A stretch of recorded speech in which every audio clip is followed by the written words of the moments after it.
Hello, everybody. This is, of course, your favorite podcast of the week, with Flub. No. I had to get the daggers out early because I'm here with two people that I really enjoy. But let me get the name out first. So first, everyone knows the show. It is Tuesday. Jeez, I'm gonna screw this up already. Yeah, apparently, you don't know the show. Apparently, I don't know the show. But it's Tuesday. Q&A Tuesdays. Jeez, couldn't get that out. Q&A Tuesday or Q&A Tuesdays? Because I feel like Tuesday sounds way better. Yeah, Q&A Tuesdays. Why is there an S?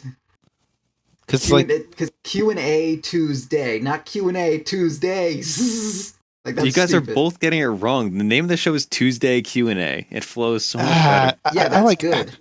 Why Tuesday is there an S at the end Q&A? of Tuesdays? Just because you don't want your words to have the same ending for no fucking reason? Well, it's because there's multiple Tuesdays, not just one. Yeah, because you can't have it just it's not the one time of the year, like Tuesday, what is this the one point? particular Tuesday. What is the point? You have the reason you do Tuesday Q&A or Q&A Tuesday is because they rhyme. If you add an S, they don't rhyme anymore. Okay, Tuesday Q&A. All right. There we go. See, that sounds I was trying to get. decent. I was trying to get all fancy with it, but of course, my two teammates have to shut me down. And as the viewers have already figured out, I'm joined by two of my favorite people. We got, of course, the one who has been talked about as referred to as Animal before, and one of the most wiry, actually fun-loving guys in person. One of the best guys I know. Proud. I thought you were describing me. You thought you were describing we're both you? wiry, but you're like the least animalistic human who has ever lived, Sam. Oh, well, who can say? You're like a fucking Spock. I'm not even going to say his race. I'm just going to say you're a Spock. You have some amount of humanity to you. There are lots of different kinds of animals, okay? When you say animalistic, it could be like a sloth. A sloth is an animal, and You're you not could be sloth-like. animalistic in the vein of sloths. That's true. Name what animal you are like. What's your fucking spirit animal? This is our first question, by the way. What is your spirit animal? All right, Brad. I made up that question myself. You can find your own show, Flub. I don't like to bastardize and steal from Native American culture like this. So no, I'm just kidding. Spirit animal? I don't know. I was gonna say otters, but they're actually like horrible and like they assault each other. So I don't know. What animal is cute and small? My party MMR whenever we play together. You take any animal, and I mean, you're gonna find the bad side of any animal. Like, there's like every animal has a bad side because they're animals, right? Yeah, I mean, turtles are pretty tight. I could be a turtle. I'm down Dude, for it. Tortuga. There's some turtles that do some pretty messed up stuff to other turtles. Well, I'm not one of those turtles out there. Yeah, I mean, every species has a dick in it. It's just which one is the biggest one, you know? All right, well, off to a good start. This is anyone that's watched Kuna Marana team practice streams, they this dynamic, and maybe this is why we'll never have this trio of podcasters together. You're like a Galapagos. But anyway, turtle. So first off, you heard Proud, and he's already been talking this whole time, but I have to give him a true introduction as well, otherwise it won't be fair. So another great guy. Someone that I met in Seattle once again. Both these guys I was able to meet in Seattle, and a very nice guy. A very nice guy in person as well. He's also one of the most knowledgeable people about random facts that I've ever known because he comes up with something new every week to talk about. This has taken so long. Ursi. Hello. Here we go. Yes, I am here. I'm here to rein everybody in. Flub gets a little crazy. Proud is crazy. So I'm here to be the police. Just saying. And I appreciate that, Ursi. I appreciate it. All right, what's the first question? All right, so what we're going to do is we're going to start out with the first question. It's one I always start out with the show. Now, I've been it's brought to my attention earlier that dirty secrets mean something different. So we'll start this off, though, here. It says, I want to know your dirty secrets. So if you have, so I have something new to try. What crazy item builds do you have for specific heroes that go against conventional wisdom? And and that's by Gothier, and it's something I do every time. So I wanted to start it up with you guys here. If instead of dirty secrets, maybe we can replace the word with innovative, and then maybe that'll work better. So, Ursi, let's start off with you. Okay. So we had this conversation before the recording, and all right. So Flub has too many, and everybody else has too few.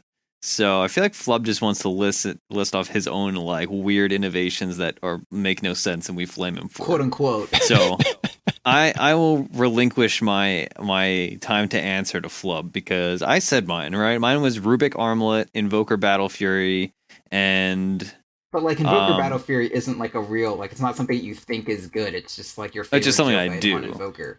Yeah, and Armlet on a lot of other secret either. Yeah, and like this is a fun like if I want to make fun of people, this is the item I build. It's not a dirty secret. Or like I guess I don't know if I said this last time, but picking Lena is like my dirty secret because I want her to be good, but every time I pick her, we either lose or we win just in spite of her. But yeah, I don't have a ton of dirty secrets because like I'm not like Flub. Well, you know, but you know, you do have some, and I want to try to encourage you to be more, have more of them, like myself. You want us to develop dirty secrets? Should I like be listing dirty secrets from my actual life? I could probably think of one of those. No. I don't have a Dota one. No, I don't need to delve into your personal life, man. You don't have to share that stuff. But I just wanted to get some thoughts flowing. You know, Proud. Let's hear about your dirty secrets now. I don't have your innovative secrets. I don't have a secret. There's no secret. Like, what's the latest innovation that I don't know. I buy Windlace on like everyone because it's the best item in the fucking game. Like, if you're playing Sven, there's this period in Sven where he goes like, he's got like treads, dom, quelling, TP, and then like oftentimes they have like what item am I forgetting? Is that it? You just have treads, dom, quelling, TP, and like Echo Saber. And like, or it's like the time when you go from Dom to Echo Saber, and you have just like an open item slot. And people normally still have their fucking their stout shield or something. Fucking buy a Windlace there. Just get a Windlace. After your Dom and treads are finished and you have calling, buy a Windlace. Sell your fucking stout.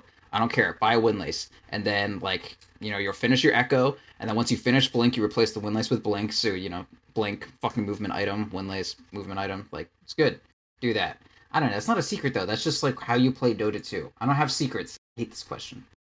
If I thought something wasn't good, I wouldn't fucking do it. Right. I mean, shout your shit from the ceilings. Or, the roofs. You can't of course. shout from the ceiling unless you're Spider-Man. Yeah, but there's a lot of times where people will think that don't think of a certain idea. Like, you have to go around the conventional wisdom and, like, prove something that you can move a hero in a different direction. You gotta think of it in a different way, man. But it's not a secret. It's just like, I think this is good. Like my Juggernaut build. It's not a secret. I just think it's good. Yeah. Also, like, it's not a dirty secret. It's a fucking strong fact. A position I hold with pride. It's a secret to the world, though, compared to like how many people that we've reached so far. That's not how the word secret works. You just don't know it. Yeah. Oh, if information is kept from someone, isn't that? I'm not keeping it. It's on my Twitter profile. There's no secret there. It's like but like sometimes the information could get lost. On my forehead. It just so happens that not everyone is looking at me at this one moment. It's not like Deso is a fucking secret. It's literally tattooed on my goddamn face. I don't get jobs because of how much I believe in this. Well, next question, please. All right. Well, let me say mine at least. Something that I've always done for a long time is actually Slardar support.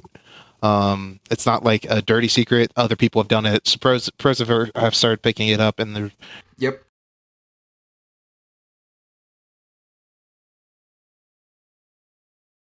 And I wanted to explain why it's strong for our listeners if they don't understand why that he can be a support. He's really strong because obviously he has the ability to get up on top of someone, especially with these new items that give you that early movement speed, to be able to crush. And Crush has that good stun with that like miniature slow within it after they come out of it for a few like half seconds. It also does a decent amount of damage. He has an ability that helps him move faster, so you can generally just start it up. It's kind of like Pudge, where Once you hit level 2, you're very set on what you're able to do to contribute in running into a lane and helping out. Also, when you hit level 6, having that amplify damage at a ranged situation with something like raindrops, having that like slow mana regen is really nice to have. Keeping up vision, keeping up the ability to lose armor. I mean, obviously everything that's great about the hero in the offlane is also transferable as a support. You just have to play it at a situation of get less divey with it. Go in at the right scenarios. And sometimes that might want to pick up a different item order. Sometimes you can get some really lucky kills and get that early Blink Dagger just as fast, but not necessarily do you want to do that every time. Sometimes I've gone push staff, and there's plenty of other options that you can go with it. So just experiment with it, see what you like, and if you have any questions for me, you can shoot them to me at my Twitter, or you can just talk to us about it during our team practice or something like that, and I'll go off about it more.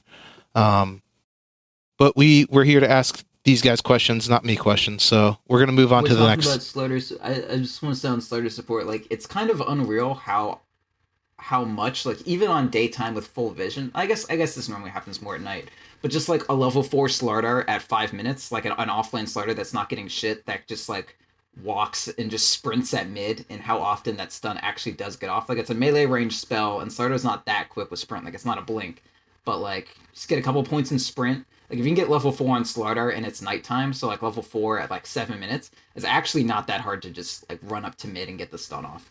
So I think support Slardar is honestly like pretty strong. It's just like it's really committal, and you have to make sure you have a lot of follow up on your team. But like, if I'm ever playing like PA, man, support Slardar is fucking sick.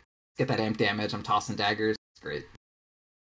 Yeah, it's designed around the team, and you have to have a good understanding team to be able to pull it off. You can't just like run it with every comp, for sure. You could, but it wouldn't be as successful. All right, what's next? But we're gonna move on to the next question. It's one for all of us, and I think that it's really good. I'm gonna start off with Proud this time after I read the question. So this question comes from Jam Kicker. Awesome name, by the way. His question is, how did Ham form? Were there in real life friendships in place before you all started playing as a team? And if you were to suggest to someone how to form a regular group of people to play Dota with, what would your suggestion be? So Proud, why don't you take it off from there? There definitely aren't any friendships having to do with anything, except for me and Skrunk. That's for sure. So I've been playing with Skrunk for like years. The first time I was on a team was with him. Second time I was on a team was with him. Third time I was on a team was with him. It's like a bunch of like little teams we've done. I tried to make a little team with Sam once before with some other relative .p people, and that went terribly. And then I guess Sam was playing with Flub and Vafa on some team that also went like terribly. That's close. That went terribly. It did, but yeah, I don't care. There were some other people. I don't know. Anyway, but then I was like, "Yo, I'm teamless right now, babe. I know that you want me." And Sam is not good at any particular position, so he's just like, "Well, you can play carry and just take my role." And I was like, "All right." Sam. And then I got Skrunk and Vafa. And You'll get your turn, man. Just Jesus Christ. I don't know. And then I was like playing Dota 2, and I just wanted to play with people, and now we play. All right, your turn, Sam. Feel free to give an accurate history. All right, Sam. All right, Sam, give it an accurate history from your perspective. The history is right. The subtext is wrong. Subtext is perfect. Right. I brought you in because I was like, all right, we need to replace these two players on our team. And then I was like, what does Proud play? Oh, only one thing. Yes. And so then you played safe lane, and I was like, I can play anything. So I'll play whatever we need. And then we went on from there. But me and Proud have played together for a long time. Okay. Well, yeah, I mean, we've played together for like a couple years at least. And then really? I don't even know how I met Flub, I'll be honest. Maybe I was through Panda, I want to say. Like, well, I can actually jump in here and give my side real quick. Like, yeah, because I don't know how I meet people. Honestly, I never remember. Well, see how me and Sam, kind of we met at a pub. Okay. Oh, yeah? What's important information? Sorry, now you can go on, Flo. No, that's cool. It was important information. So, yeah, I'm agreeing. The thing that got me related to everything in .p was actually I was on a team called Riptide, and I was playing with a friend. I was actually playing with Panda from a long time ago, the first Panda, as some listeners may know her.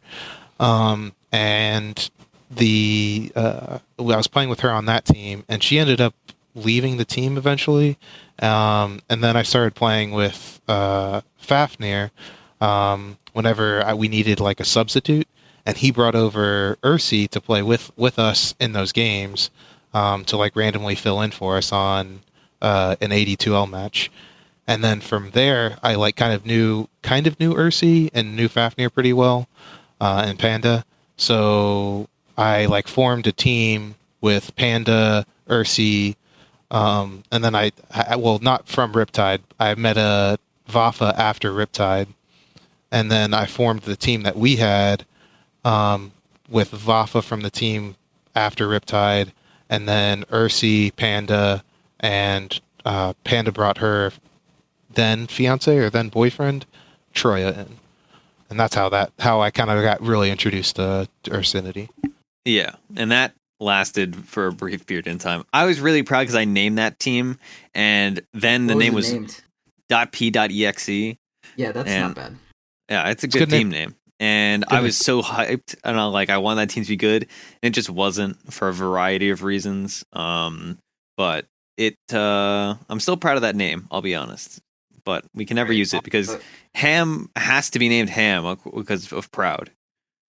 Yeah, I can't name a team not Hakuna Marana because it's like the best team name that's ever been had. I mean, anyway, yeah, I'll recap the history. It's an okay I'll recap the history. All right, so Flub played in got involved with .p through this team called Riptide, and fucking Panda brought him into it, and then they played with Sam once or twice. In the meantime, me and Sam played together in like a pub randomly with his friend group and me and I think my girlfriend at the time. And then we started playing together with his friend group, and then his friend group was all shit, and we only enjoyed playing with Sam. Yeah. So then that became that. And your friends sucked too. It was just... Well, other than Skrunk.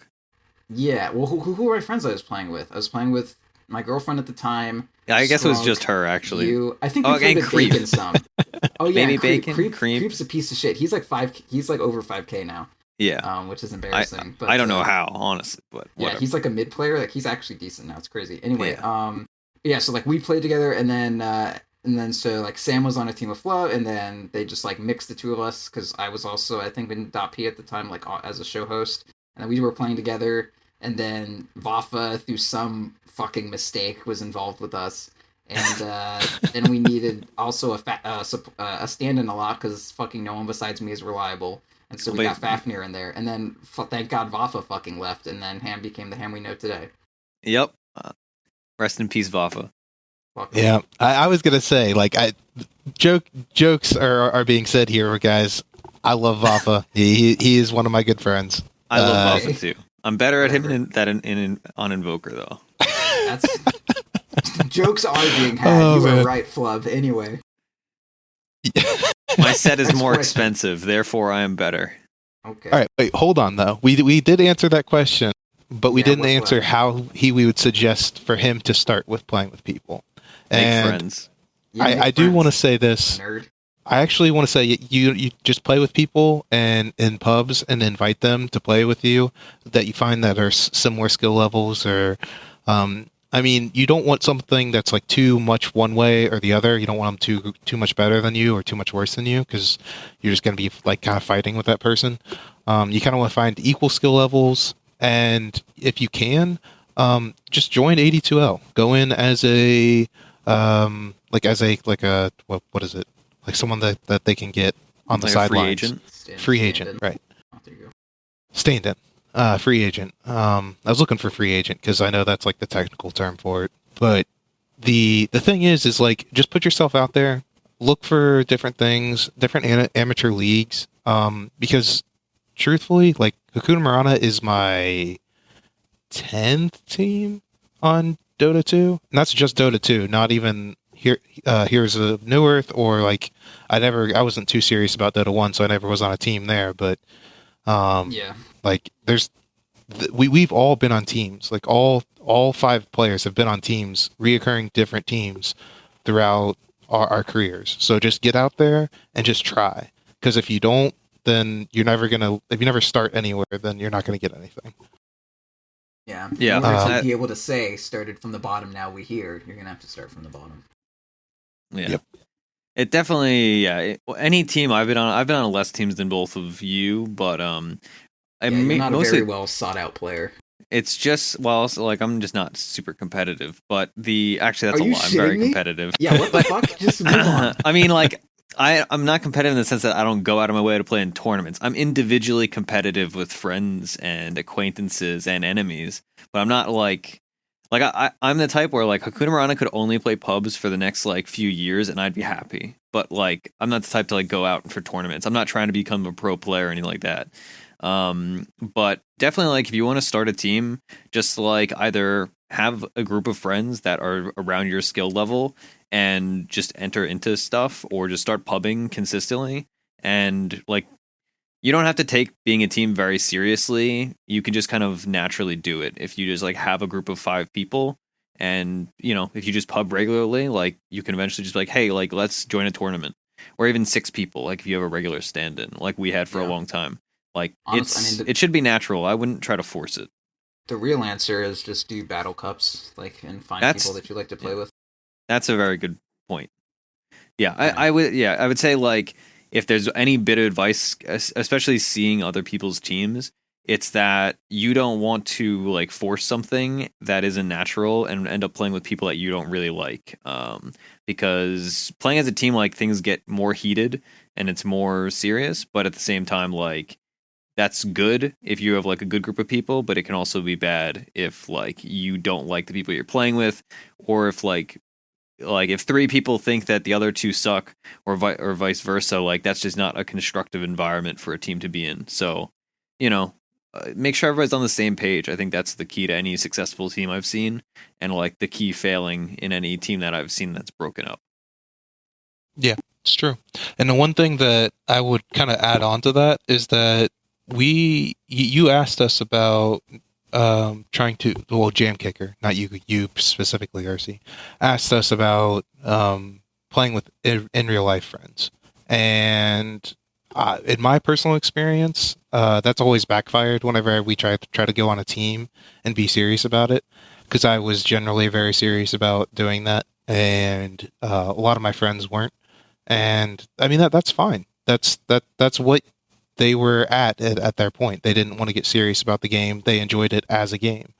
So don't like try to push your friends into that scenario, because it's not going to go well. And, you're just going to be kind of upset with the situation and not getting anywhere. And just frustration can kind of happen and kind of hurts the friendship sometimes. So a lot of times when I tell people about like joining teams, a lot of times I try to say, go on the chat sites, go on competitive Reddit, go on whatever you can find to just talk to people, and hopefully they're not jerks. Sometimes you have to wade through that type of stuff to find good people. That's why finding people that you like in matches that you've already played with, that are generally nice in that one situation, that's a better starting point than on some chat site. So just try to make friends that are within the gaming world, because they will probably be on the same level as you are, unlike your real life friends. Yeah, I can confirm. I only have one real life friend that I still play with, and I started playing Dota with like 5 real life friends, and that was like back when I first met Proud, and like I still like them and we're still friends, but we don't play Dota together. That's for sure, and that's nothing against them. It's just like acknowledging that we all approach the game differently, and especially Dota is such like a intense game that you don't want to like ruin or mess up your personal friendships by like your real life friendships, or even online friendships for that matter, if you have friendships from other games or whatever, by playing a game like Dota, especially if like they're way better than you or way worse than you. Like, Dota is not not a game for building friendships. When it comes to like if you already have friends, like it's a very divisive game. If you have a question about whether or not you should play games with your real life friends, the answer is always no. Like I've had friend groups in the past where like I've totally fallen out with them, but like man, if I ever played, because like we it was like a friend group that all played competitive WoW together, like between raiding or PvP and at like a really high level, and like man, if I could play a Dota team with them, like I would be playing so fucking well if I was just playing them from the get go. But since like besides those people, I don't think I've made a single friend that I'd be like, let's play a competitive fucking Dota game together where we can all fucking hate each other within a day. Beyond that, like. If there's ever a question, just don't. Please don't. Yeah, that's a good point. All right, so to move on to the next question, and kind of something that you've already touched on, Earthy. It is a question from Growdy, and he asks, why is Vafa so much better at Invoker than Earthy? He has like 950 games. Yeah, but like... That's it. All right, I'll let this go. Go ahead, Earthy. He's just got way more No, experience. I mean... This is a question for the two of you, not for me, because you guys are just gonna flame me and talk about how much better Vafa is. Honestly speaking, now I just say it like for the meme, but I feel like my Invoker is at a similar level to Vafa's. Like I don't feel like he's way better than me at it, and I don't think I'm way better than him at it. But I think we're similarly skilled Invoker players, and especially now that he's like playing less Dota, I think I have more of an advantage. But yeah, I mean, I could totally take Vafa on. Okay, Proud. You wanna answer first, and then I'll go. He has more games on Invoker than I have on Lone Druid. Like his pure, I mean, I think you guys are like probably relatively equal now that he's not playing very much. But like he has 790 games on the hero. Like you may be better. You're probably a better player than him in general. Like you're probably a better mid player than him in general outside of on Invoker and Windrunner. But like he has 790 games on that hero. There's very little you can do unless you've got about 500 games to like eclipse that level of mastery if you're remotely even skilled. Like it's just a fact. Like you get 700. Like he has over 100 more games on that hero than I have on Lone Druid, and that's fucking saying something. And like Jesus, like he's really good at that hero. He's really good at Windrunner too. Like as far as his individual skill on a hero, like spamming is not to be like fucking taken lightly. Yeah, I will say I also know people that have like 1,000+ games of Invoker that are garbage. And obviously Vafa is definitely not that, but I know plenty of people that like waste their time like Yule Strike Invoker. That's like one of those builds that people do, especially in like 2K, 3K. I don't know if it's like that anymore, but I know like back when I was lower MMR, I saw it every game, like a few years ago. And that's like that's a build that you could play 500 games of and not learn anything about the hero. Like Invoker, if you're playing the exact same build every game, like there are certain things where like I see people that have like 1,000 Invoker games and are still not good. Like I know a guy that has like, what was it? Like over 2,000 games of Lina, and he did the same build every game, and it was not a good build. And he was like 5K, but he literally only ever played Lina, and he played Quap if Lina got banned. And it's just like I don't know. That's like detracting from the point, but Vafa definitely has more Invoker games than me. That's for sure. Yeah, he does. He has like more than double. What I would say for my point on this is that I feel like you guys are both good, but you're good at different scenario. With Vafa, it comes down to the way that you guys play the game in general and where your approach is. Vafa's like me; he gets a little crazy sometimes and goes for things that he shouldn't. And Sam, you're just more a methodical, thought-out player. But the way that he has so many hours on the hero, he can get away with those like crazy situations, right? There's a lot of times where I'm like, Vafa, I don't think you can do that, man. And then there will be like a double kill from it. And I don't see like, not that you're not capable of doing that, Ursi. I just don't see that happening as often. You're having, if you have trouble, it'll get to you a little bit quicker than Vafa would. There's plenty of times where we would pick him mid, and he would just be in like the worst situation ever, and he wouldn't come out on top. And you can't come out on top when you're getting tri-laned mid, but and you don't get help from your supports. but I feel like he could come out on top of it a little bit easier, just because he's had that situation before. He's had that super low invoker level. But if it's a truly even game and like the things go out to generally where you expect, I think you guys are about equal. I would say that maybe you have an advantage on him in like I would say like almost like in a deafening blast sense or something. I feel like sometimes Vafa doesn't use deafening blast to like the maximum of its abilities, but I feel like he has some really interesting ways of making invoker spells work with items because he's just played it so much. Yeah, that's fair. I mean, yeah, I don't want to detract from like Vafa's a great invoker player. I'm just saying I feel as though we are more or less equal. And for the sake of memes, I may or may not overstate my position. I think we all agree that both Vafa and I are better than Grouty, and that's what's important. I will agree there. I need to be nice to Grouty. But we're being nice. We're not being mean to him. We're just stating that Grouty's a fine invoker player, but you and Vafa are definitely better.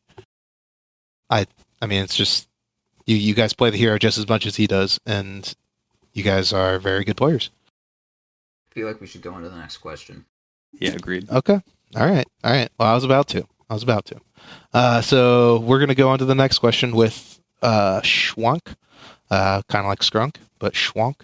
And his question goes, what are the best 8 phrases for the chat wheel?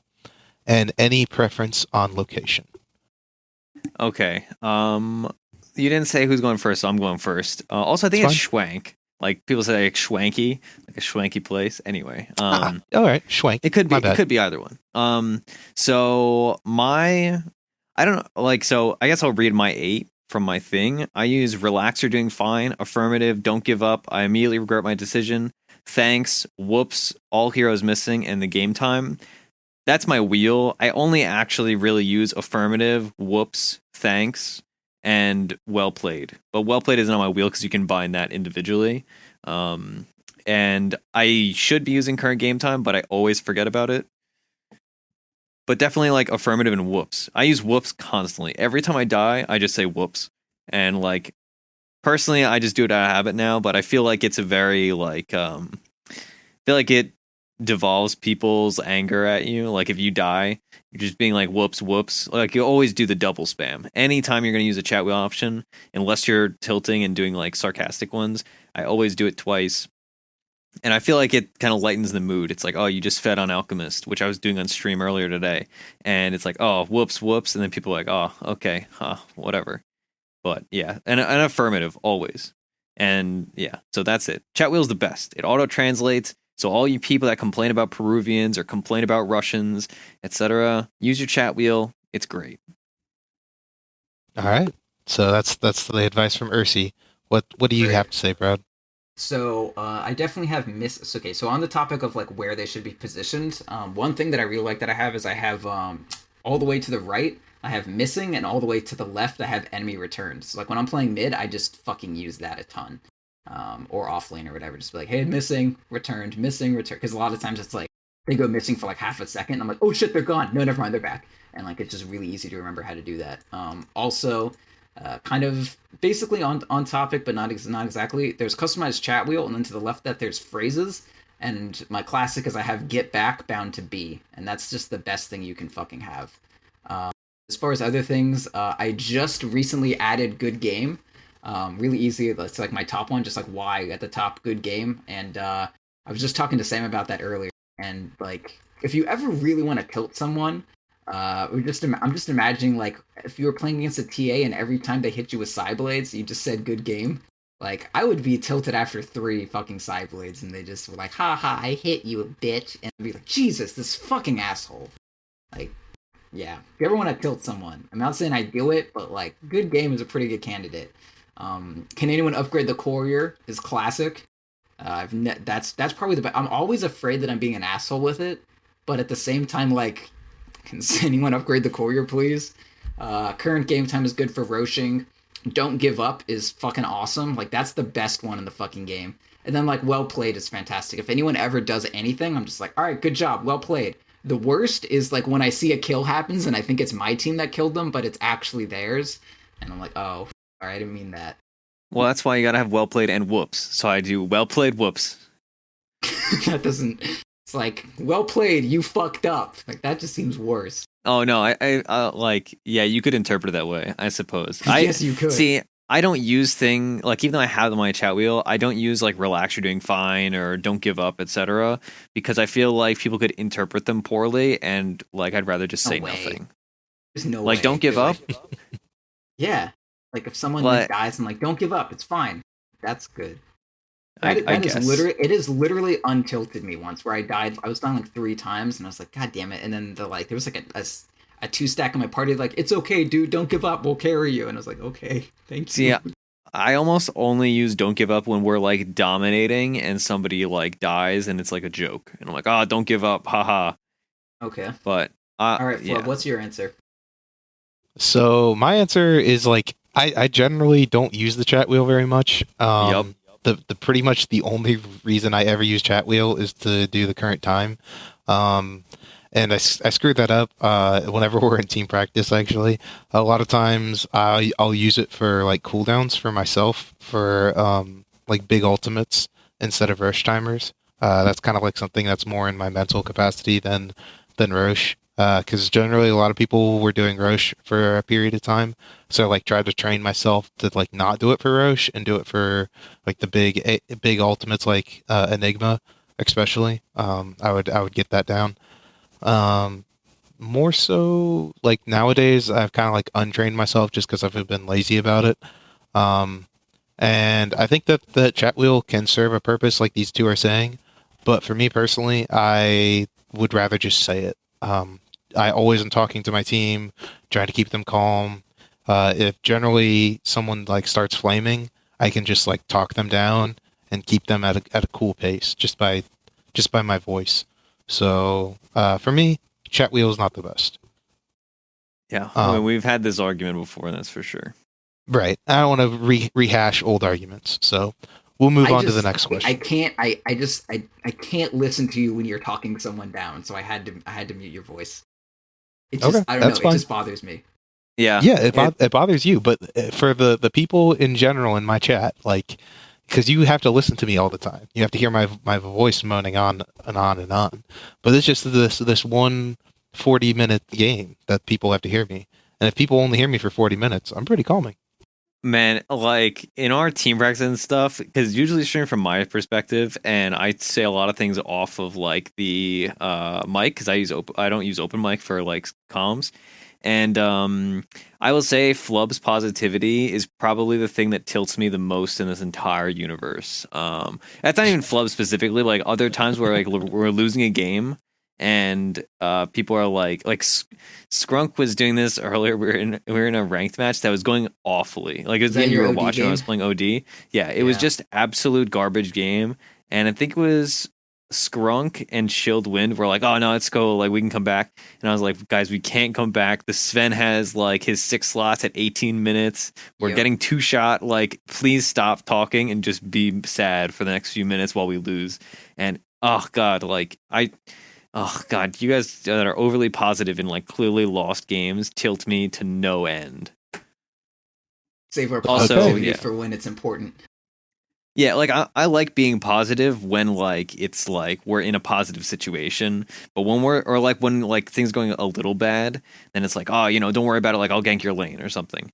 But like faux positivity is tilting, and like when we've clearly lost, it makes me feel like my teammates are unaware of how like Dota 2 works, which obviously like I know Flub understands how Dota 2 works, but sometimes he's being positive for like the sake of the team and our comms, and I'm like, man, like it's 35-0, please stop saying we're gonna get a kill or something. I don't know. Yeah, I'll say if you're positive, if your only policy is I will be positive no matter what, my response to that is going to be like, okay, so I know that I just can't take anything you ever say seriously.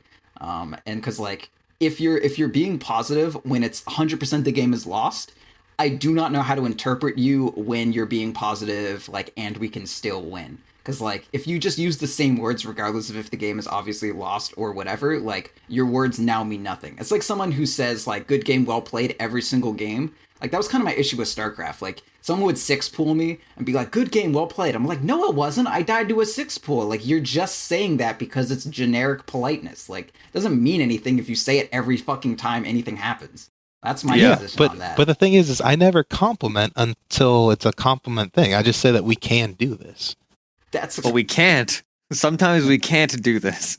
But yeah, like if we're but down then you don't deserve a 0-27, compliment. If you're sucking, then I'm not going to compliment you. But like, there's still a possibility for them to fuck up. Like that's still the opportunity can strike. You just have to be able to see the opportunity when it happens. Generally, right. And that's at our level, they're not going to have that, but it could happen.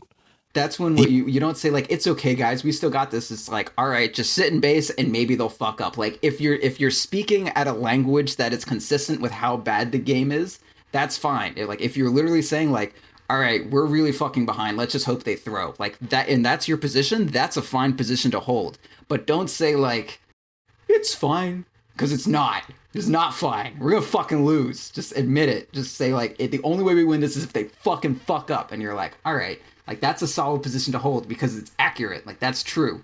No debates there. But wouldn't that just, I mean, just saying that like, all right, we fucked up, we have to sit in the back, like that doesn't like help anyone do the that's thing a game correctly, plan, though. And that's like you actually know what's going on, and you actually are communicating that you know what's going on, instead of just like, the sun is shining, it's 0-25, but we're okay. Like, no, just, you have to be honest. You can't lie to me. Like, the game's, we're fucked right now. Just let me, just like, you can't lie about that. Like, guys, we're fucked. I'm not lying, though. That's the thing. You guys keep saying I'm lying. I'm not lying. If you have a sunny disposition when the world is ending, you are lying to yourself. Yeah. Okay. Sometimes you just gotta expect that shit sucks. You can't just be like, no, everything's fine. Like, sometimes the fucking house is on fire. It's like being happy at a funeral, right? Like, everybody's sad, so you should just be sad with all the sad people. You shouldn't be like, oh, guys, it's going to be okay. Like, oh, you know, we're all going to get a bunch of life insurance. Like, you don't want that guy. You want the guy that's like, oh, this is awful, I'm sad. Like, yeah, you don't, like... That's a funeral, though. 29 times. Funeral is the end. Like, that's the end of someone's life, not someone dying. Like, someone you could still be hopeful. Cancer. When someone has terminal cancer, yeah, you could still be hopeful. You still want to have. You can. You understand how insulting that is to be like someone's kid has cancer, and you're just like, it'll be okay, and you're just like, fuck off, kid, like get out of here. I don't need that shit. Well, of course you don't say that to their face, but you have hope. Like that's keep that shit to yourself. God, it's such all right. Such a rosy Midwestern view of things. Like, it'll be okay. Oh, God, yeah. Don't lie to me. Okay. I know this is bad. You can't lie to me. So wait, you guys are claiming that I'm lying because I'm trying to help someone in a situation that can come around with low expectations, can come around. I'm not saying it to the person's face. I'm saying it in general to keep everyone else happy about something that they can do nothing about. See, but like I feel like we've gotten way too far in these weird metaphors, but at the core, I think my problem is just that with communication in games, like we're all knowledgeable players. We've all played thousands of games, and we all know it's just like chess. Like there's a reason why people concede like a few moves before they actually lose their king, right? Unless like you're one of those people that doesn't, in which case, you know, you drag games on and you shouldn't. But like we are all experienced players. Like we all can acknowledge like, all right, we haven't taken a tier 1. They've taken one lane of racks. They just got Roche and Cheese, and we don't have any tier 2s. And our team doesn't have any D push. Like we don't screwed. Even have Sand King.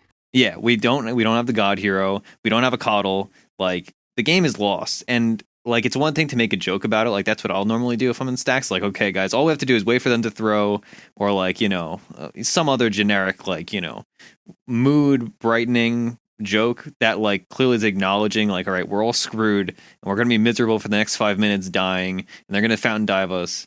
Like, you know, it's so tilting and demoralizing when like we're obviously gonna lose. We all know we're gonna lose.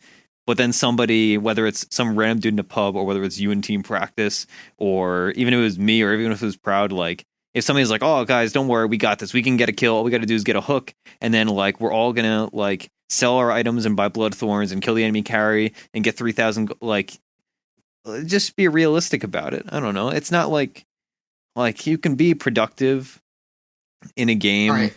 Yeah, I don't like here's what will like actually, like if there is a ghost of a chance to be like, all right, let's just go for like one last fight, and then if it goes bad, like we're done. Like that's when everyone's like, okay, there's a light at the end of the tunnel, we're losing, but at least, you know, we can go for like one fight for the fuck of it. Like that actually helps. But if you say like, hey guys, we're still fine, let's keep playing this game as long as possible, like that's when I'm like, okay, can you just at least acknowledge that we're fucked?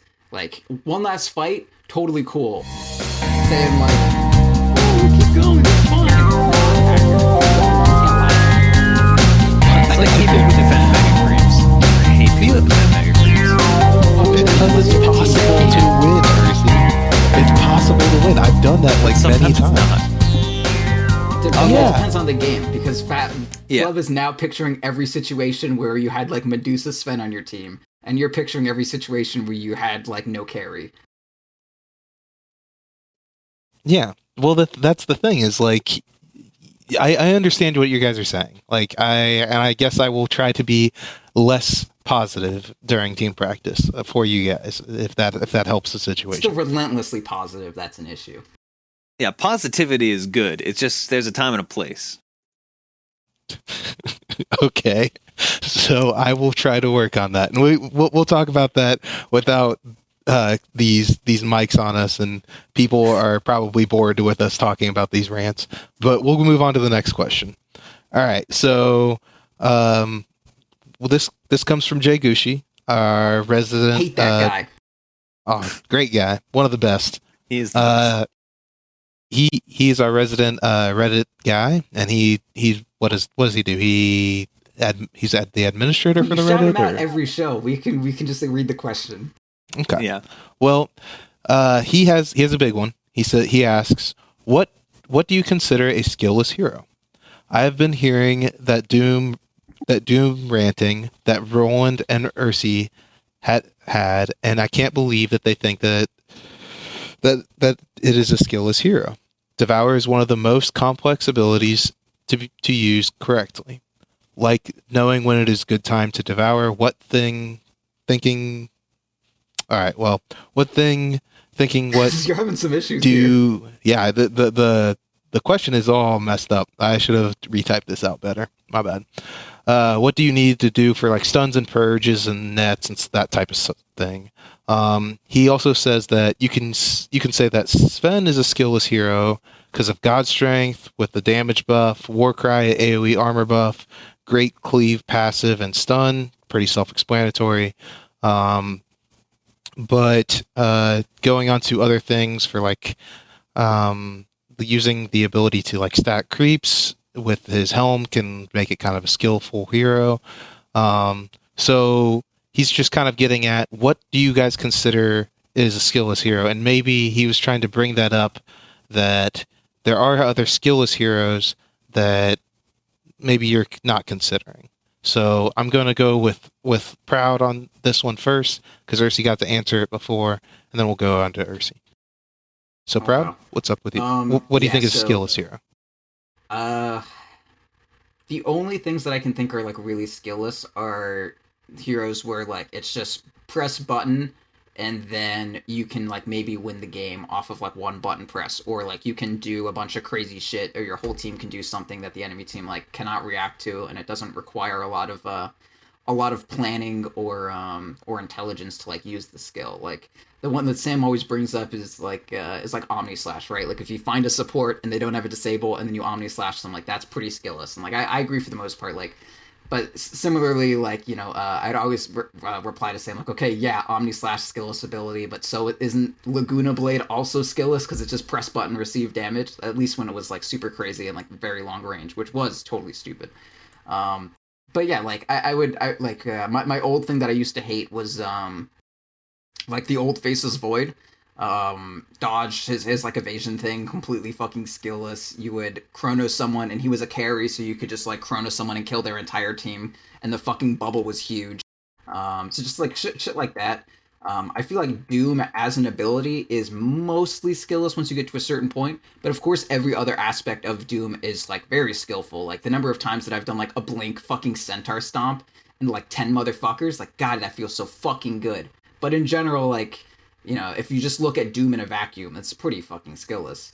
I don't know. It's kind of weird to like say anything is skillless in Dota, right? It seems like a kind of weird thing to say because like everything. I mean, no one hero is completely skillless, and it's not like a pub is gonna do well at like 6K, or if they're like a 2K player just because they play a certain hero. But I don't know. I mean, like that, just anything where like you press button and you like remove the enemy's ability to do anything. But between like Doom does that a lot. Chronos or old Chronosphere, like those kind of things. But I don't know, like Sven God Strength. Like I don't. There's nothing really skillless about Sven, right? Like you need to get to that position, and then you need to find the correct opening to like blink in and stun and shit.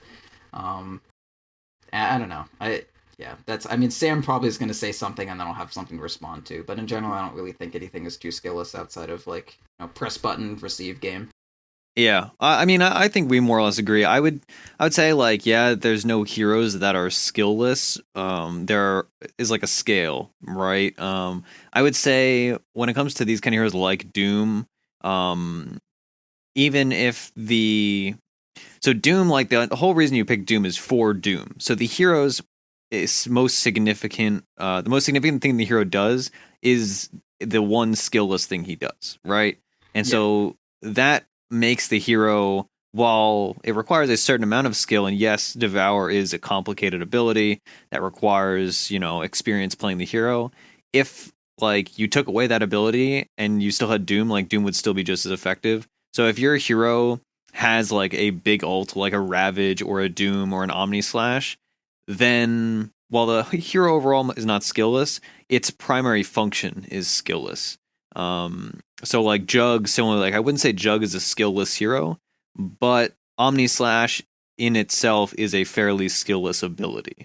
And to your credit, like Lina Laguna Blade is a pretty skillless ability. Like it's very straightforward. It just does damage, and there's some counterplay to it, and like things like Lincoln's and all that. But you know, in its primary directive, it is a very skillless, like straightforward ability.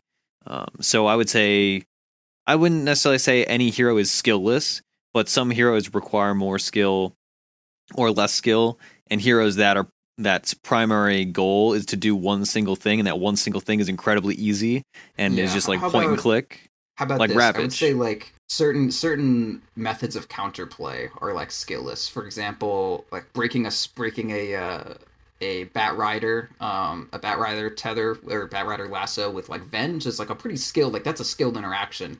But stopping it with like Oracle is like decently skillless. And like there's one that I like just had. With like Oracle. It's just as complicated on both ends. Yeah, I mean, Vengeance is easier. That's not the best example. Vengeance is easier. What? No way. At higher levels, yeah, the range is longer than Oracle range. Yeah, but I mean, you can do it like even after they get lassoed with Oracle and the person still lives. Anyway, there's like a better example. I was like about to. I had one in my head that was like actually good.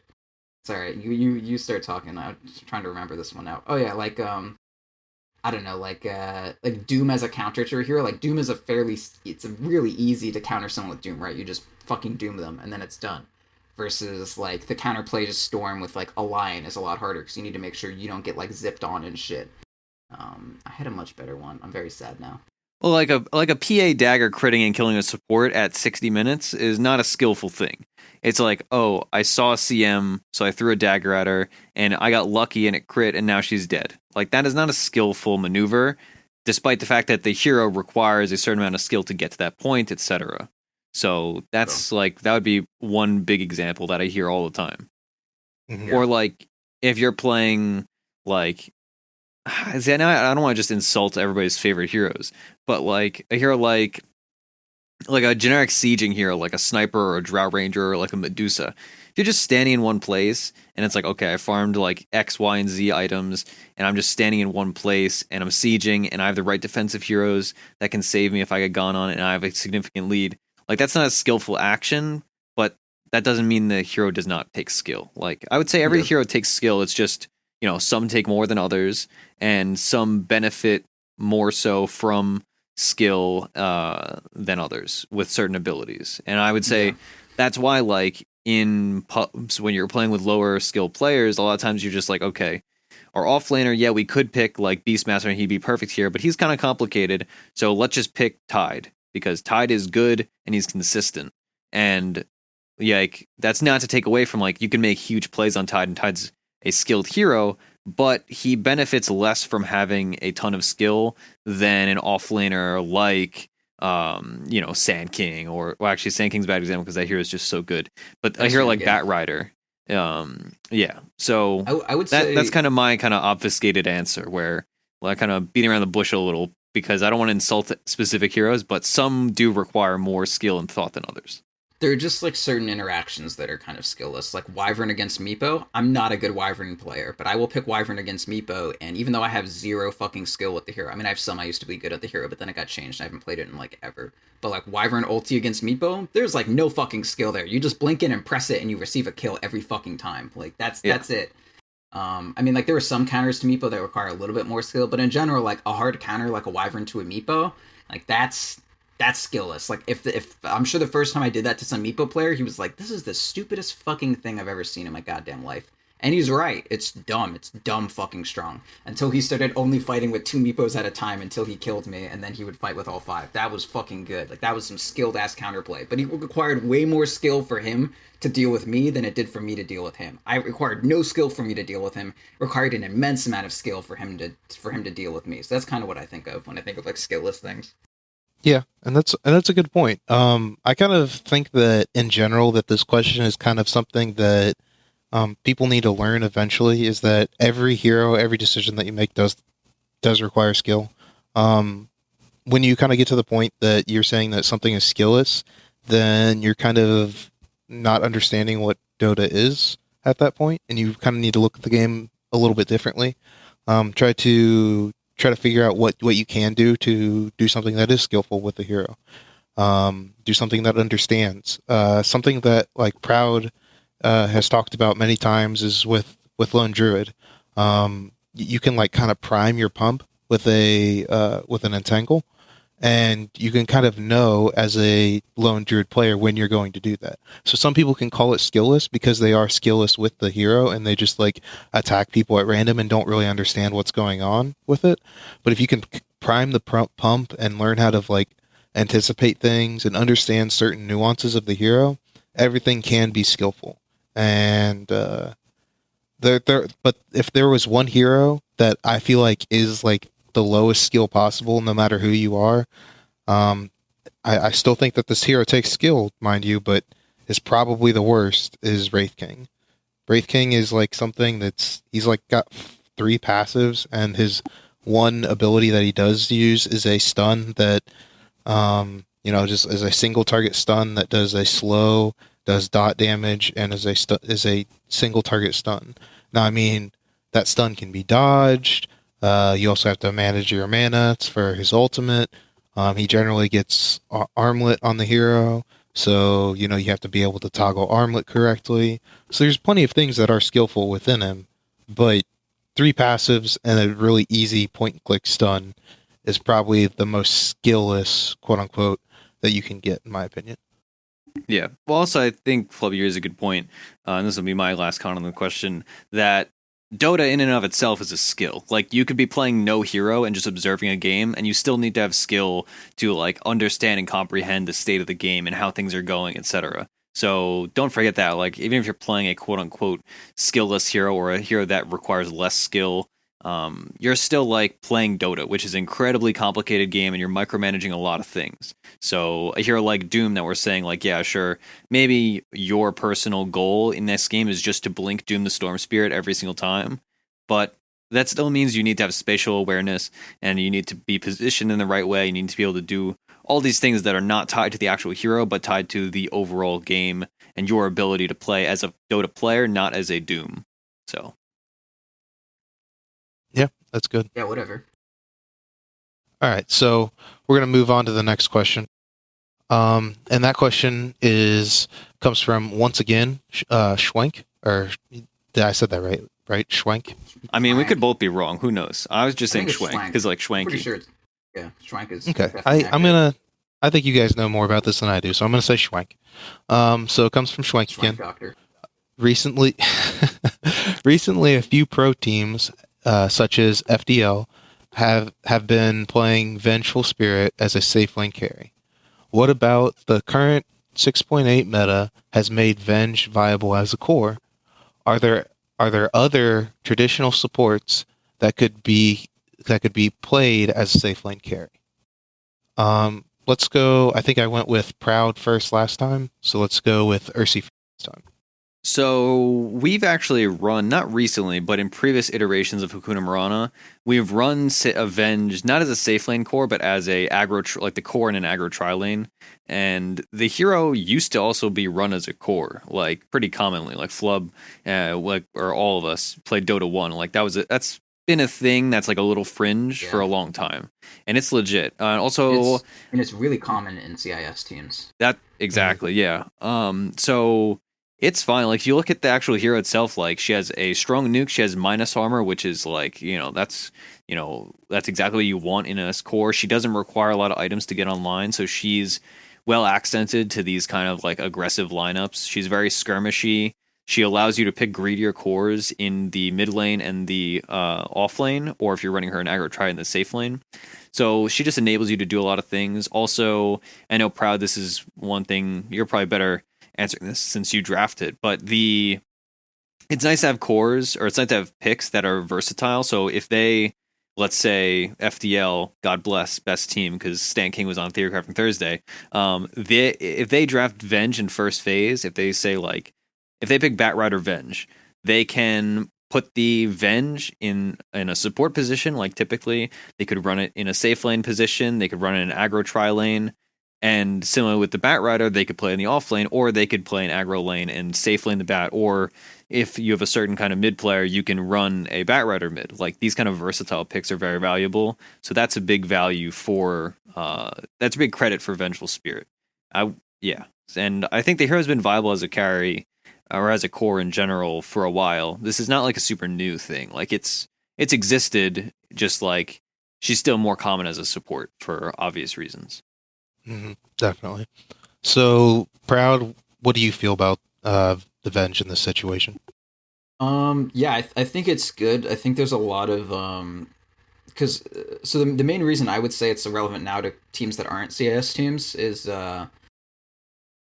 like there's so much focus right now on having very fluid lanes and being able to aggro duel or aggro tri, or being able to just like you're running your safe laner in the off lane because they're gonna aggro, and you just have like an aggro duel that's like fucking Drow. You have like an aggro duel that's like Drow Pudge or something fucking stupid, and then you have a safe lane that's like Sand King, Rubik, like just weird ass shit that fucking arises. And Venge is just kind of perfect for that. Like, it can be a support. It can just be fucking whatever. Like, you have the weirdest fucking teams coming out right now. Like, once you get to a really high level where, there's so much emphasis on winning your lanes right now. A lot of people say, like, if you do not win your lanes, you are going to lose the game right now. Like, almost all of drafting is based around just winning your fucking lanes.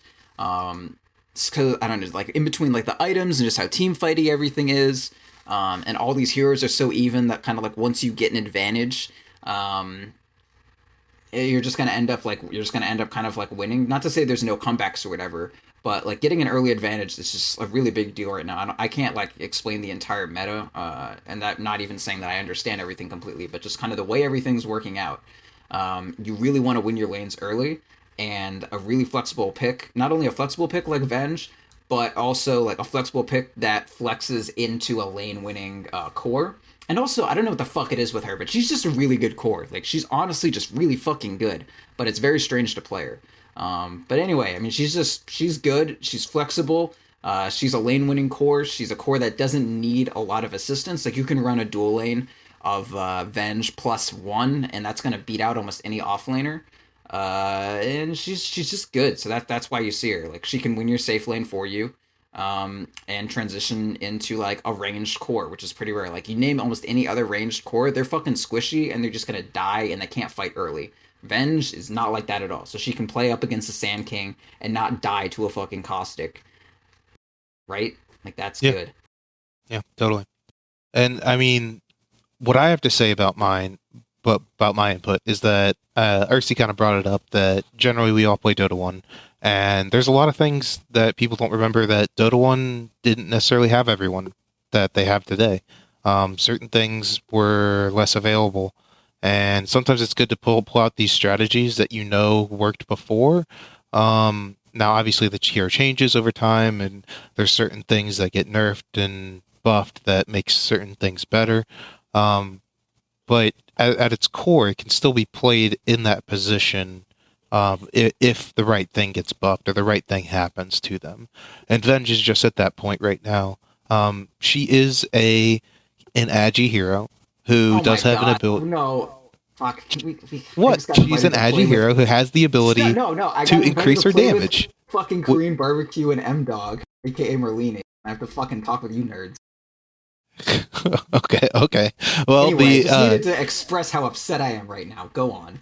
All right. Well, and she has Wave of Terror, which does increase, the ability to do physical damage. Does have the ability to generally to help stack by herself. Whenever she's like all by herself in a lane, she can actually stack off the side, and then kind of still be in lane. So she kind of helps herself in a situation to be more stable. So it's like what Proud was saying. She's not only tanky, but she can kind of help herself out in a way that other carries sometimes can't, and have the supports be more rotating around. There's also heroes like Venomancer that's like one that used to be something that could be a carry, because it was an agi hero, and that was like the whole idea, the concept of it. That you could base it around that this hero had the ability to carry from that position. I don't think he's really able to go in that position right now, but I could be proven wrong. There's easily some ways that you could maybe move it around with the new items. I think that there's a possibility to use them kind of like a core, and people have been using him a little bit as a core, kind of like how Pugno used to be, kind of that early potential, that early push potential that comes out. I forget which team that did that. But so there's Veno, there's like Jakiro. Jakiro was obviously thought as a support hero for a really long time. Other people were making it popular, like Weehaw coming out and just using it as a core mid. So I wouldn't say that it's not something that's generally like just this patch that it's available, but it's something that people look at from a period of history and look at what the current patch is available to them on what the damage output can be done by giving them a few levels. So Proud, if you want to like destroy my concept here, because you're talking to pro players now, go on ahead, buddy. No, I'm good. Okay. That's all right. Proud, I cried for you when I heard that you had to decline that invite. You could just leave and I could answer all the questions, and then people would just be exposed to only my opinions and Flub's opinions. But it's true. It's true. It's okay. I told them I'm recording. That's all right. At least you sound like responsible and like respectable, and he'll be like, "Oh, he's a busy guy. He's making moves, doing things. Kids these days, real go-getters." It's okay. All right. God bless Jack. All right, guys. So we're going to move on to the next question. So we asked the question that was kind of you couldn't answer earlier, Ursi. So I'm going to ask you a question that's personally directed towards you. This comes from Juice. He asks, "What is the worst, quote unquote, according to Ursi?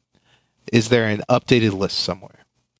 So I get these kind of questions on a not a regular basis, because I just kind of like to slander things, and it's usually just out of frustration. So like whatever I'm losing to in at the moment is generally the worst. If I had to like make a list right now, like in recent experience, top of the list is like getting dual laned in mid when I'm alone, or getting tri laned in mid when I'm alone. That's currently the worst. Up there also is Arc Warden. If you play against an actual like good Arc Warden player, it's miserable. They build like, well, we did talk about it on Theory Crafting Thursday, but they do this like incredibly obnoxious like Midas, BOT's Mjolnir, Silver Edge build, and it's just like, what do you do? Like, you just die, and it's that hero is the worst. So in short, it's just like it's one of the blanket terms I use. Kind of like people always make fun of me, mostly just Roland actually, for saying garbage all the time. And I suppose these kind of little idiosyncrasies in how I speak are partially because of like how I don't curse on this show. It's just like I latch onto certain terms and I'll use them a ton for like a few months and then I won't use them ever again. So like things like saying the worst or garbage are just kind of like because of that. It's just like a habit of my speech, I suppose. So no, there is no complete list of the worst, but watch the stream and probably every 10 minutes I'll tell you something new that is the worst. Or like ask me about my opinions on anything, and I'll just be like, oh, like Dragon Lance on Spectre, oh, the worst. Like, or Flub's positivity apparently is the worst. Yeah, nobody is more positive than Flub. Therefore, his positivity in bad situations is the worst. Yeah, it's just like a catchy term. Like, it's very evocative, right? If somebody tells you like, if somebody says like, oh, what do you think about X? And I'm like, oh, that's the worst. Like, that's very direct and like it's simple, and I don't know. It's just a phrase I like. Mm-hmm. All right, so Proud, if you want to say something, you don't have to. I mean, it's directed at Ursi, but I'll let you go. Having to decline that invite. Next question. Oh. All right, so Proud's sad now, so we'll move on to the next one. Get him involved here. I'm always sad. Just expressing myself now. No, you're not. You're a happy guy. You don't know me, Dad. All right, so moving on to the next question. All right, how would you nerf current Ags abilities that you may deem overpowered based on its cost? Also, what this came from? Oh man, I lost the guy. I'll get the guy's name here in a second. Let's go with Proud. Proud, talk about what you think you could do to nerf a current Ags ability, and which ones would you choose? What Ags is too strong, you know? Like, I think they're all fine. I mean, Mirana's is good, but I don't know if I would just nerf the hero or nerf the Ags. I feel like I would just nerf the, maybe give another second to the Ags, but I think the Ags is fine. Like, I don't know. I don't feel like any Ags is too strong.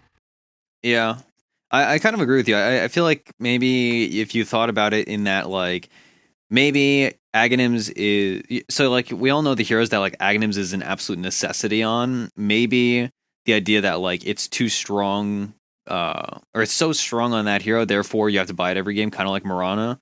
Maybe like the nerf would be to make it a situational pickup, but I kind of agree. I think Ags in general is in a really good place. Situationally, like some Ags can be like way too good, but like that's the whole point of the thing, right? Like if you're running a 5 strength team against an Enigma, like, yeah, Enigma Ags is not overpowered by any means, but in that situation, it's going to be like the most godly, like game-winning thing ever. So I would say that nothing really comes to mind as far as Ags that need a nerf. It's just, you know, some heroes you just buy Ags because it's really good. I've seen some like, see, I don't feel like this is overpowered per se, but I've seen some crazy plays with Weaver Ags on support Weaver. In like pro tournaments and stuff. Nobody plays that in pubs. Or I shouldn't say nobody plays it, but not enough people play it in pubs for me to see those things.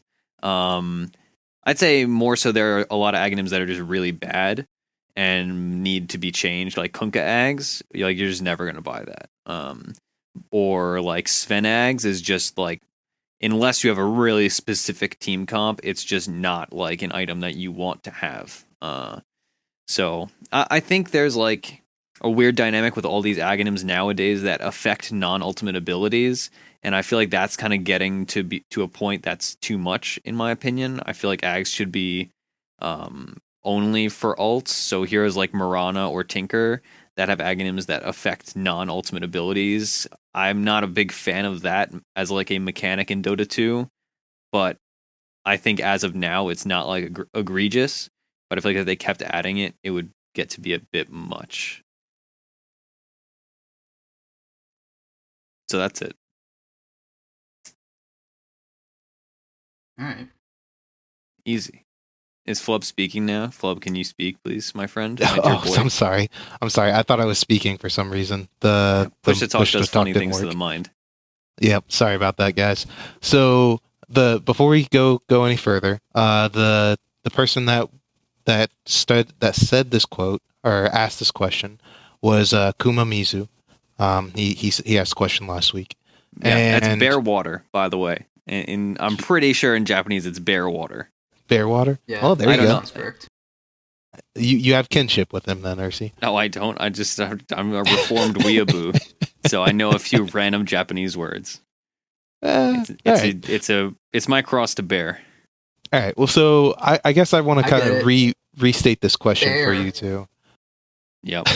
and the guy named Ursinity is telling you about how bear is said in Japanese. Yeah. I get the joke. Let's move on. Okay, so I kind of want to restate this question real quick before we move on. I guess, in my opinion, when Ags kind of seems overpowered or something seems overpowered is when a hero has to build it. Whether the position is support, mid, it's just like they have to build it for the hero to be successful. And I kind of feel like Mirana follows that under that category. I also kind of feel like Sand King kind of falls under that category. Whether he's off lane or as a support, he generally needs to buy Ags at some point in time. Do you guys not feel like that is a measurement of like a person being overpowered with that item? And if it is a measurement, then how would you kind of lessen the abilities or lessen the hero as a whole to make it less useful? I mean, I guess go back to Ursi this time. Since Proud answered first last time. Yeah, well, I mean, I'm also a resident Mirana player, so I see a lot of Aghanims are in precarious positions where, like, if you added another second on the Mirana Ags, like, they've already done that twice, and I feel like that'd be too much. And as it is right now, it's just, like, the hero would not be good in the positions that she's currently running if you nerf her Ags more or really retool it. I think when they made it so it doesn't, like, they rose the cooldown of it, but also they took away the second star, and that was when it was like legitimately overpowered, and that would have been the easy answer for this question before. But now it's just like a facet of the hero that is basically required. I agree with you fundamentally that it is. I don't like any item outside of like certain items like Blink Dagger to be just like you have to build this on this hero every game. Like that's just not a very fun thing, but it's the reality of the situation, and it's just like the hero is balanced around having the Aghanims effectively nowadays. And so I'm kind of fine with it. Like it doesn't feel overpowered in the game; it just feels necessary, if that makes sense. Kind of like. I mean, like Blink on Batrider is not overpowered; it's just necessary. Like that's just how the hero operates. Like, the hero operates on the assumption that you're going to buy this item. Well, I don't know about that because, like, I mean, Bat is definitely or Blink is definitely like necessary on Bat, but I mean, there are builds where like you can delay Blink for something else. But like specifically speaking, Ags Mirana, like, there's no situation where you buy anything to delay that outside of like you don't even get an upgraded boots most of the time.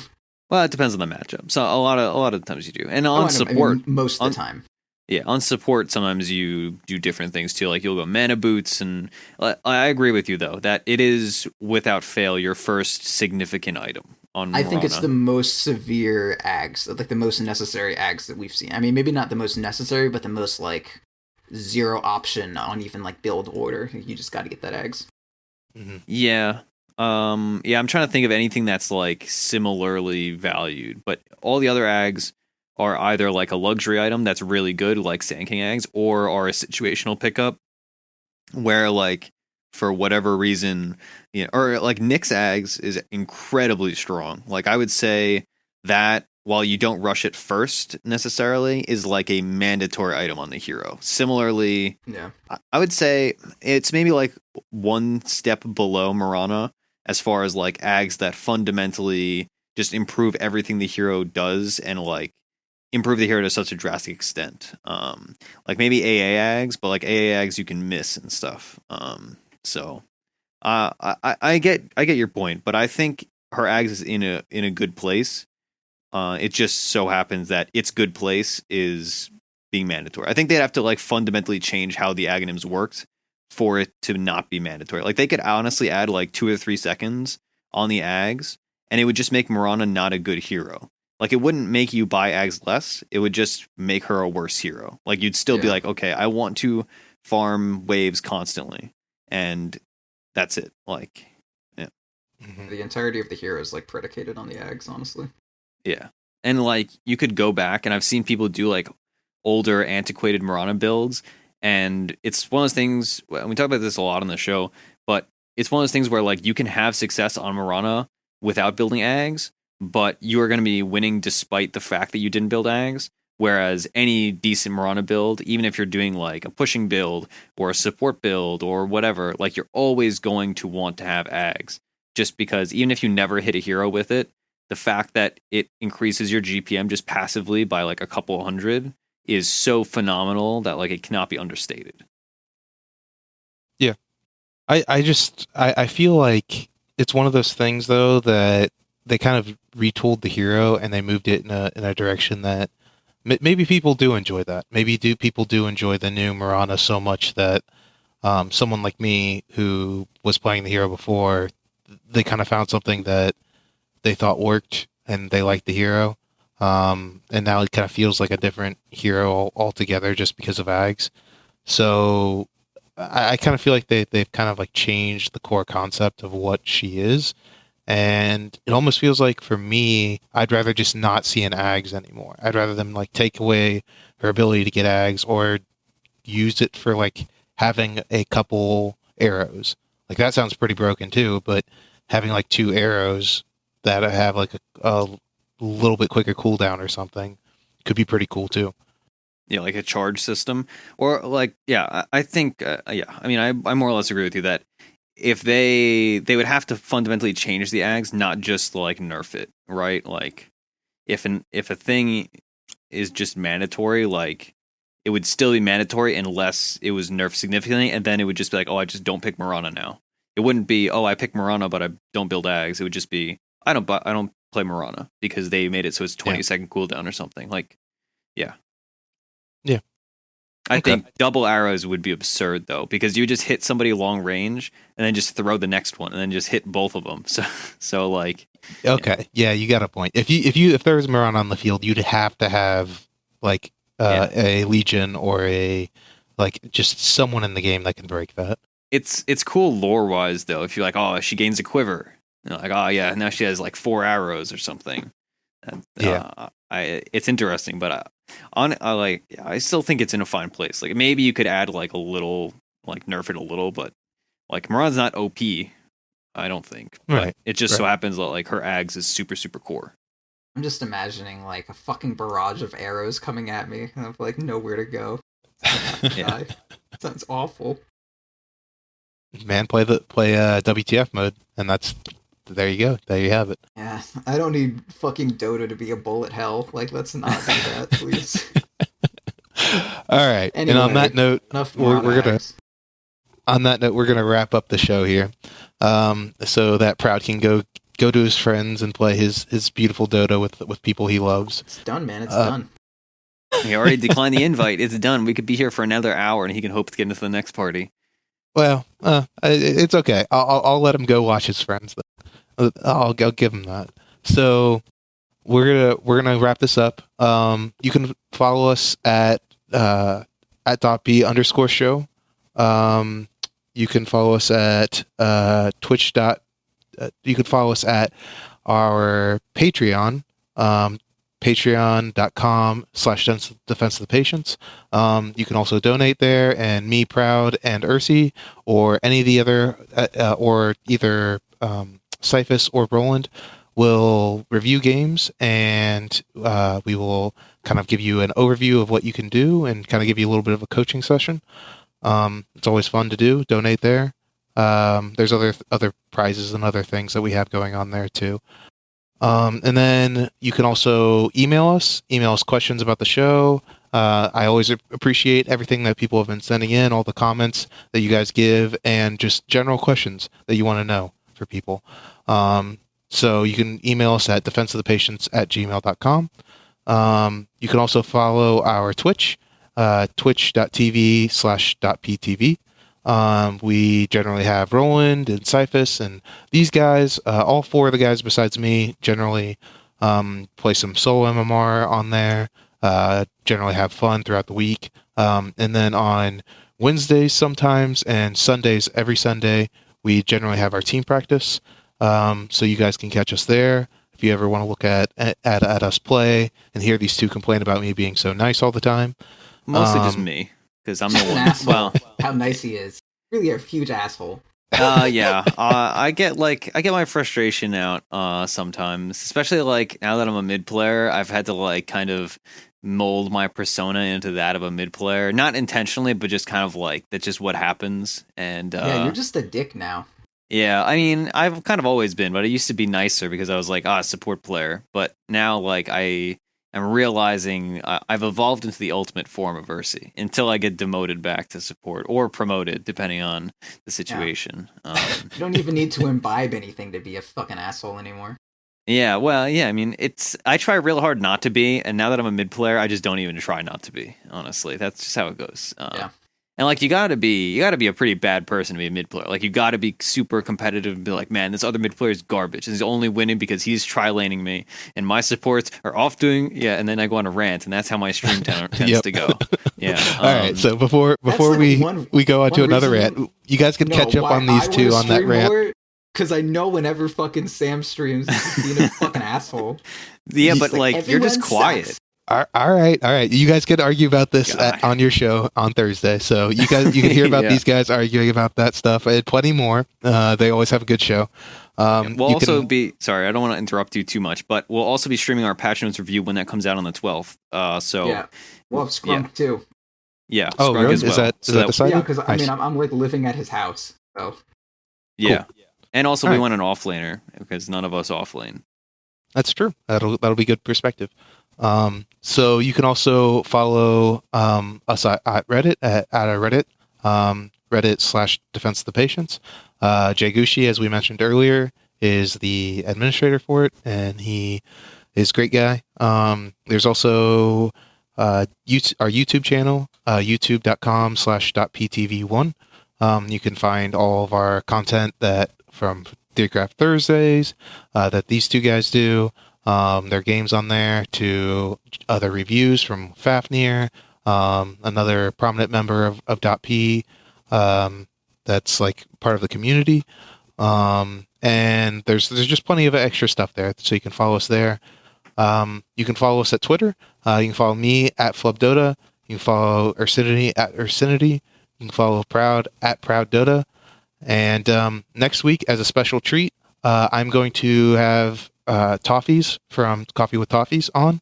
He's a good friend of mine, and you guys can send in your questions to the Gmail. Try to ask Toffees about whatever you want, from whenever I used to know him to whatever he's been doing. What does he have planned for next?